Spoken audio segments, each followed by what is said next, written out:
Good morning and welcome once again to Norma Cowie Talks. And we're talking today about the power of thought. I was very fortunate in being able to learn about the power of thought quite early in my journey. And first of all was because of the tarot, and I'm going to talk about that in a minute. And because it showed me how we think. And it's always important to know what actually happens in the thinking process. Now, you hear a lot that says you create your reality, but you don't often hear about how you create your reality. So I maintain there are three basic ways that we create our thinking, which we're talking about today, the feeling that goes behind the thought, and how you respond to different events in your life. So it's knowing that thoughts occur all the time. We're probably like an iceberg. We're aware of maybe 10% of them, if that. And the thoughts that you have actually create your vibration rate. So, and that's how psychics like myself can read you. Because if you change your thinking, you're going to change your future. You're going to change your vibration. So that's why psychics on the whole are not 100% accurate when we're looking ahead. And that's why I do most of my consultations relating to how we are, how we're thinking, how we're feeling, what we're doing, how we're responding, because we want that future to be the best possible future you can have, not scrambled like I often see, or having difficulties. Can we control everything? No. But we are in command of how we respond to things. And I truly think that's how we mostly create. Was how we respond to event A creates event B, which determines event C. And then we wonder why sometimes it seems like life is not always working the way we want. And I truly think it is not the event, but it's how you handle it. So is that something to tuck away in the back of your mind, to remember that the next time you overreact? And I certainly do that at times. I forget everything I know because of what's happened.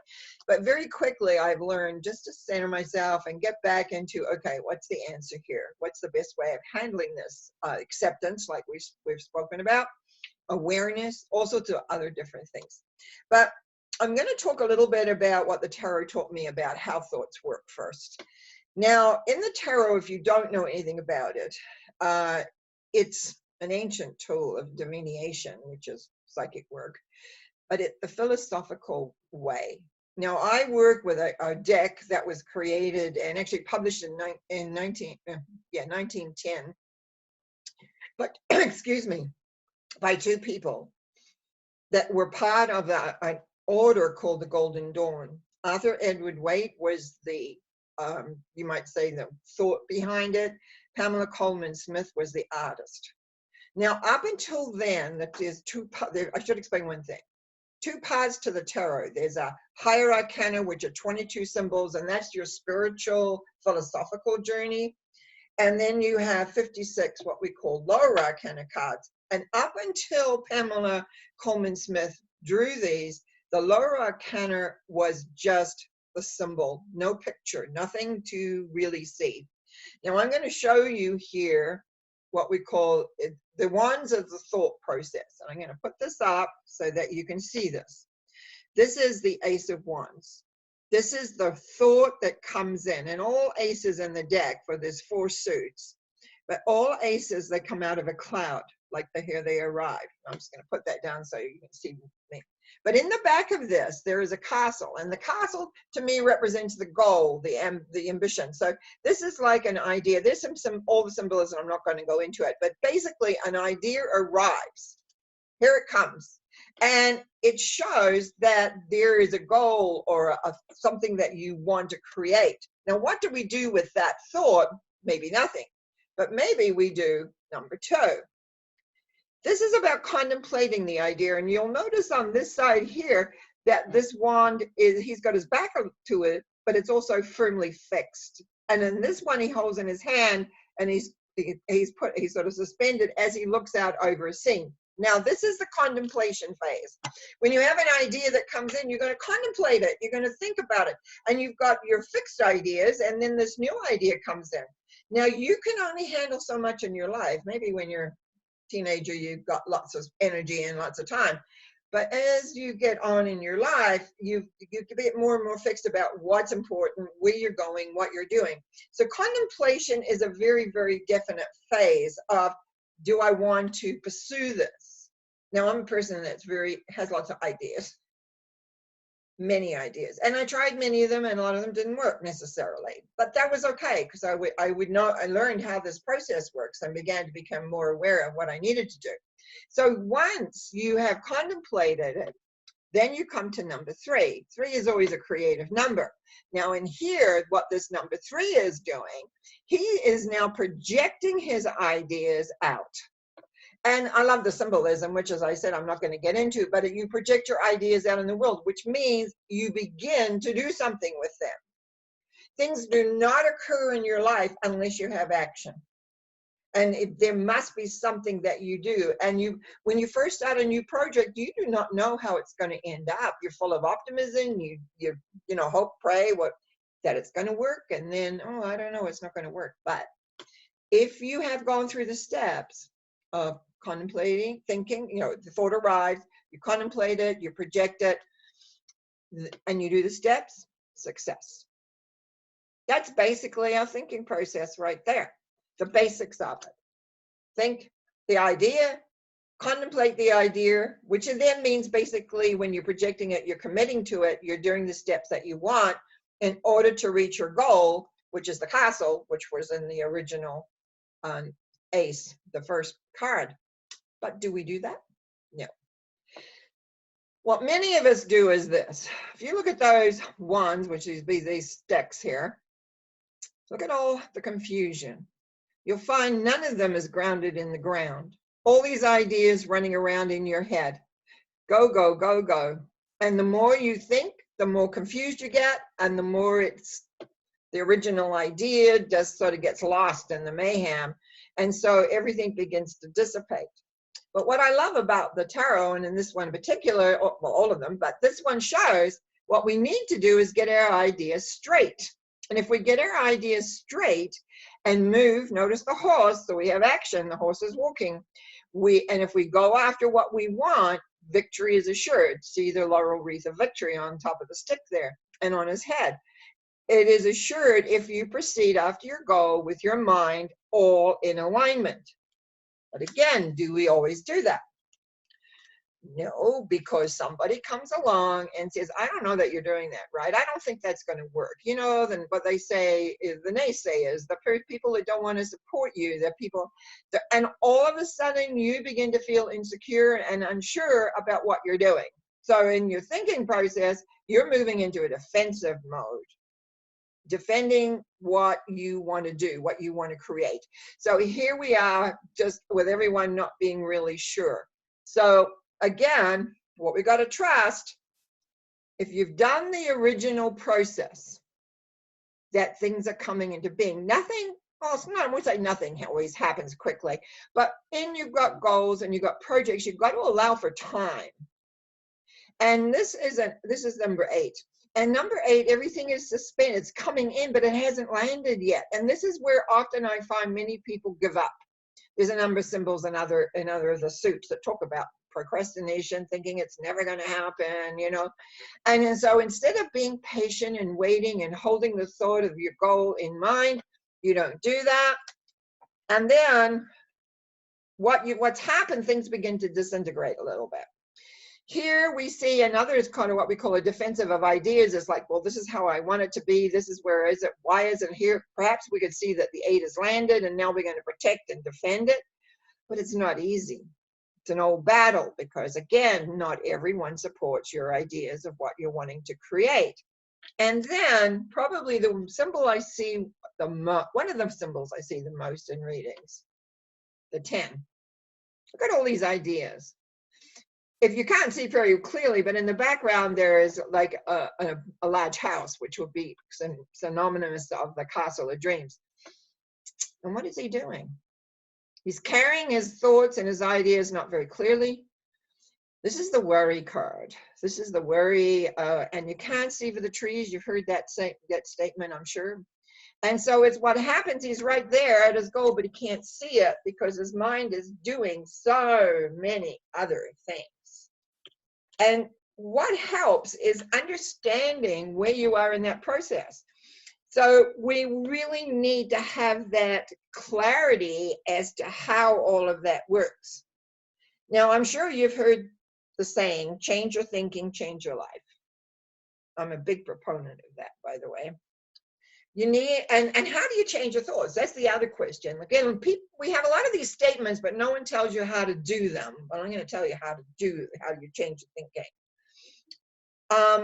First of all, you've got to be, and I've talked about this before, I know this, but never hurts to talk about it again, and from a different perspective. You need to watch your thoughts. You need to have a time period where you're aware of how those thoughts are cross the conscious mind. What are they doing? What are you putting out in your vibration? Until you know how you think, you can't really change them because you don't know what you're changing. You can say, oh, I hear this a lot. Oh, I just want to be positive. And I say, well, what is being positive to you? What is being positive? Sometimes being positive is not really, when you look at actually how they think, it is not being positive at all, if you're going to put it. I never talk about positive or negative thinking in my life or with my clients and students. I just don't do that. I talk about, what do you want? Do you want this? Do you not want this? And what that does, it takes the judgment away of whether you're being positive or not. Because what you may want is not what I want, but who am I to judge that that's a negative thing if that's what you want? So it's really determining, what do I want in my life?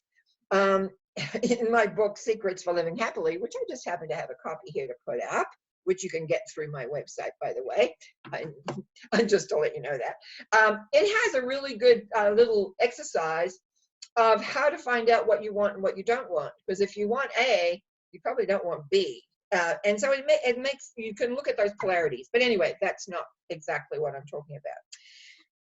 So you first of all need to know what your thoughts are. So you've got to create an observer. An observer is where you can sit back and you can watch your thoughts go across your mind. Without judgment, by the way. No judgments here. Your thoughts are your thoughts, but it's good to know what they are. That little 10% that you can get to see. So now what happens when you have a thought that does not support your goals? I have a simple thing that I do myself, and I also teach how to do it to clients and students, and that is this. Just 3 words: freeze, evaporate, replace. Now, the conditions before we go into that is this. You must know what you want. In other words, you must know what your goals are, whether they are how you want to live your life, how you want to feel, what you want to create, no matter how big or how small, those are your goals. So if you have a thought that comes up that sort of says it's not going to happen, then what you do is you take that thought in time right there and freeze it in space and time. You just freeze it. And then you evaporate it. I'm smiling because I didn't used to call it evaporating, and I'll tell you in a minute what I used to do, and I'm so glad I changed that. But then you replace it with what you specifically want. Why I wrote something this, thoughts are funny because I sit here, I have a few notes, but it's kind of just speak off my mind. And years ago when I first started creating this, I used to say you freeze it, then you nuke it, and then I realized that's not a very good thing to say at all. But the image was, the boom, nothing left. That was the idea. So you evaporate it, and then you replace it with what you want. And sometimes you have to do that a lot because you have patterns that run in your mind that come up. This when I'm talking about the subconscious, conscious, and things like that, and how they interact, which I don't really want to get into today, but the subconscious gives us these thoughts out, and we want to make sure that they are what we really are wanting, because I tell you, just like weeds grow in the garden, we can pick them up, maybe from others, as we saw in the 7 of Wands, where you're having to defend yourself from other people's projection. maybe just from things that have been buried that will come up. So that freeze, evaporate, replace. And I always suggest you start working with one thought. You don't take them all on because you'll be overwhelmed. You take one at a time, and then you work with it until you're not seeing that thought come up too much. Then you add another one, and then another one. And it really helps change that vibrational rate. So you've gone to the point of changing your thinking, which changes your vibrational rate, so you change your reality. Now, what if you're a natural worrier? I was raised with a mother who was a worrier. She worried, worried, worried. So it was natural for me to have that. Now, the story, guys, as I learned this, a lot of this, what I'm sharing with you today, I went home to see my mother, because remember, I'm from New Zealand, so I didn't see her very often in my life. A few times I went back with my children. And I said to her, Mom, I don't want you worrying about me. And she, when she responded to me, I got it. She turned to me in all sincerity and said, but darling, if I don't worry, what would I do? And well, how do you change a 70-year-old woman? Well, I am that in that decade, but the thing is, I have been changing my whole life. She hadn't. And I realized at that moment, this is who she is. This is her way of caring, is to worry about me. So I thought, okay, I have to take care of things from my end, not from her. I'm not going to get change from her. And most people don't know how to change because they don't know how to interrelate with their thinking process. So if you are a worrier, what are you doing? You're being like that 10 of wands, all these thoughts coming in. And it's like me looking at you through all my fingers and what am I seeing? Just little pieces rather than all open and being. Now I have, again, in my little blue book there, first, what I call the first step principle. Now, many people say this too. I mean, I created this way back in 70s and 80s, this little booklet. But it's like, if you want to do anything, you know what your goal is. So goal setting is important. And then you always ask yourself, what's my first step? Sometimes the first step is sending an email, picking up the telephone, making an appointment. Who knows what the first step is? That's all you concern yourself about. You know where you want to go. You want a job, new job. You want a job, you maybe even want to work at a specific company. Instead of sitting and worrying about how you're going to get hired, what's my first step? I have to make contact. Then you go to the next one, which is actually your first step again. So you're not worrying about what's gone behind you. You're not worrying about the middle, because what will tend to happen, and this is why the majority of people procrastinate, is because they see or imagine situations that are going to stop them. Like they don't know how they're going to get over what that obstacle is they see. So what happens is they talk themselves out of it. There's also another way you do that, which was part of my mythology, which was because I didn't believe I could do it, or undermine myself, self-sabotage. So I would sidetrack myself into something else because I didn't think I could handle or deal or do with whatever. It's only in retrospect I really see how that affected my life in many cases where I didn't go forward. I kind of stopped and went in another direction, only because I wasn't sure how I would handle what I was projecting as being a rejection. So it's really important to begin to take a look at that. What are you allowing? That's why it's important to go one step at a time. Pick up the phone. In those days was picking up the phone, where now it'd be just maybe a simple email.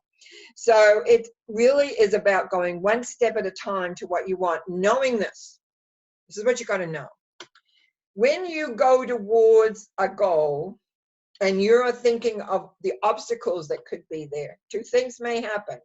One is, as you go step by step, the pathway that you're on to get to your goal may go right around that obstacle you see. It may take you in a little different direction to get to where you need to go. Also, the other thing which I found the most important was, as you go along step by step, what happens is that you pick up knowledge, information that you don't have when you're looking first at how do I get to that goal. And so by the time you get to what you saw at first as an insurmountable obstacle, this may be just a little bump or a little ditch or whatever, nothing. And that's what I found more and more as I began to strive and go for things, is to be able to go. So go for your end result one step at a time. But the key is know your goal, have that picture right there, and then be able to work with that. Now, I have to mention the emotional side, because if you remember what I said, the 3 ways we create: thinking, feeling, and responding. Watch your emotions. Where are you putting your energy? Are you putting your energy into what you want or what you don't want? I find a lot of people put their energy into what they don't want, thinking that they're dealing or coping with the situation, but they're not. They don't have the actual viewpoint in their mind or what their goal is, which is the end result.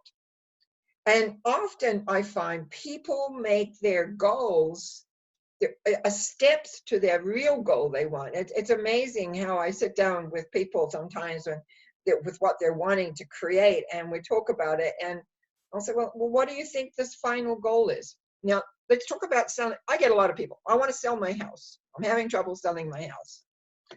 So I said, well, what's your end result? Now I'll think for a moment and say, oh, I have a for sale sign on the house. Well, sold on the house. Okay. I said, what about having the money in the bank? Is that not the end result you want? And they go, oh, I hadn't thought of that. And so many people I know that I've worked with on this, as we have them become aware that what they want is really the money from the sale in the bank, sell the house. They wouldn't sell, because they were making a step to the end result. Because once the money is in the bank, maybe they've got another goal to buy a certain house, and you could say, oh, to be in that other house, but and that could be, but actually they're selling this house in order perhaps to buy another house or to do something else. But then you immediately, once the money's in the bank, it's very easy to put that other goal in place. So, but I find that that's often something that's overlooked. We'll take a step, which for sure, if we have a soul sign there, but we want to make sure the money is there. Usually when you're working to sell a house. So we want those, and go back to emotions for a moment. The more energy you put into what you want, but it needs, and there's another exercise I've done a lot with creation and manifesting workshops. Most of us know how to be angry, correct? And what do we consider anger as being not so good? But if you clean anger up, if you clear all what I call the darker side of the energy out, if you clear that out, what you're left with is passion. There's very little difference between the energy between passion and anger.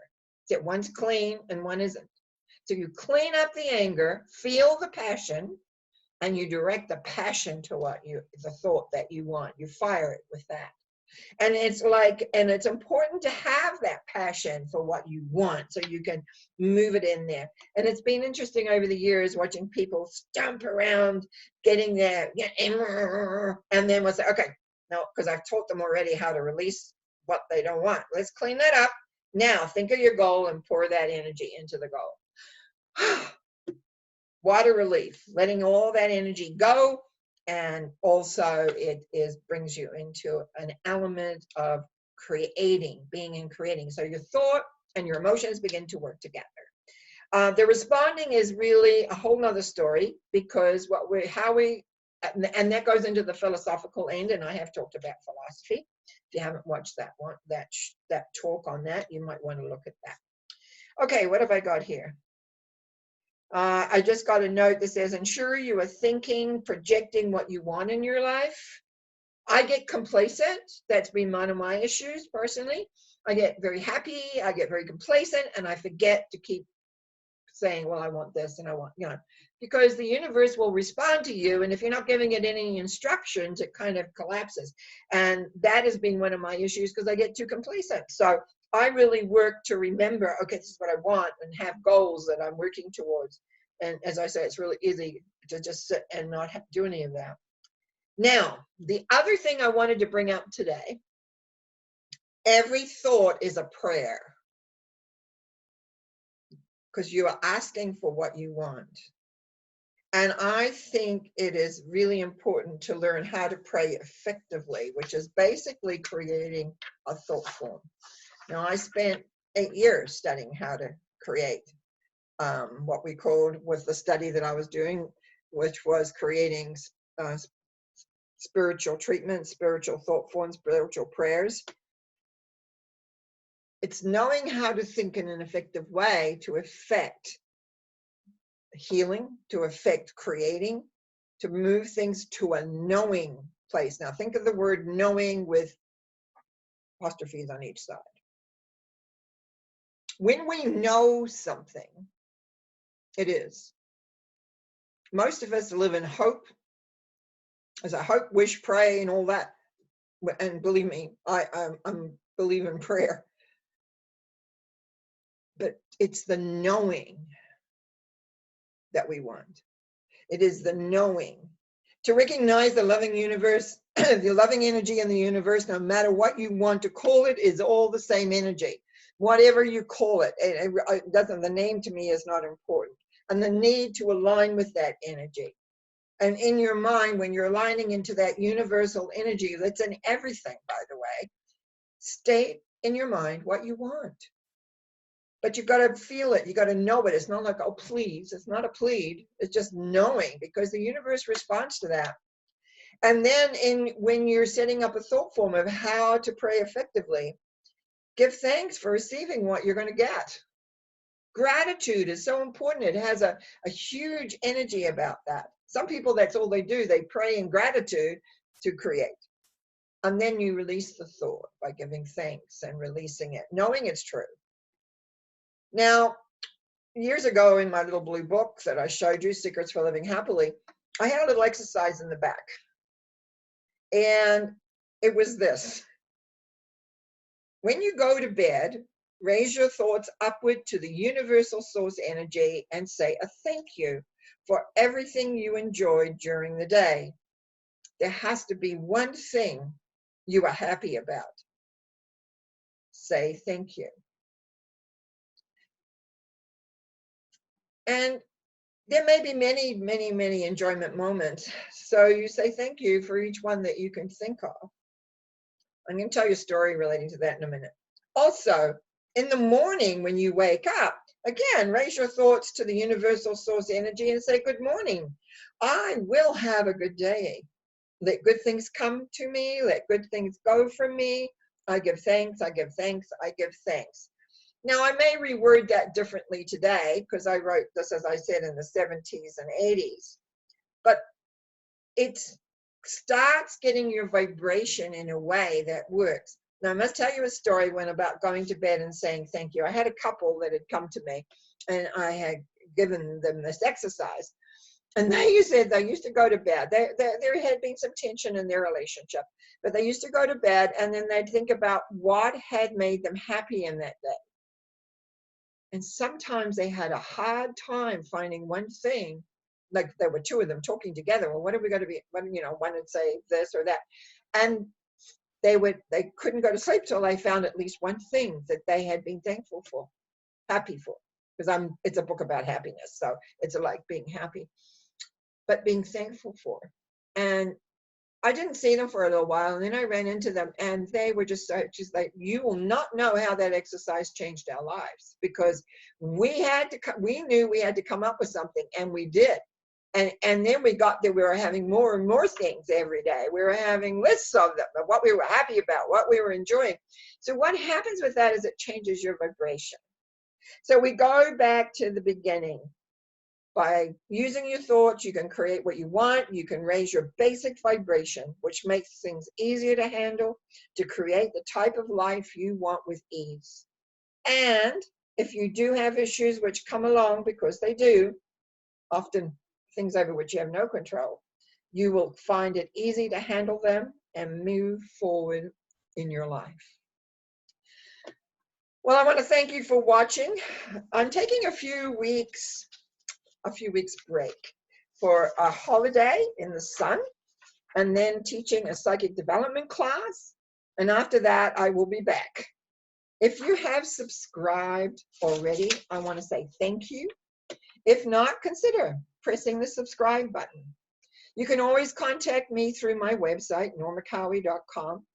I want you to have a great day. I want you also to think about what you think about. But be kind to yourself and be kind to others. Love yourself and love others. Thank you for watching. Bye for now.